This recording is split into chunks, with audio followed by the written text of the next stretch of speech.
আপনাকে আবার এখানে কি করা লাগবে, হয়তো এটাকে আপনি তখন এলস ইফ দিলেন দেখতে। সো জিনিসটাকে আরো আমরা সুন্দরভাবে এলিগেন্টলি করতে পারি।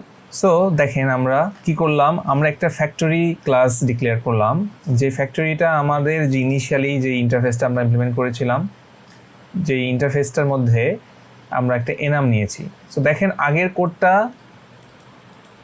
যদি আপনি দেখেন, আগের কোডটা ছিল এমন, এখন ফ্যাক্টরি ক্লাসটা কীভাবে কাজ করছে, সে টাইপটা নিচ্ছে, যদি টাইপটা হয় এক্সেল তাহলে আপনাকে সে এক্সেল রিটার্ন করবে, নাইলে এখানে হবে সিএসভি রিটার্ন করবে, নাইলে টেক্সট রিটার্ন করবে।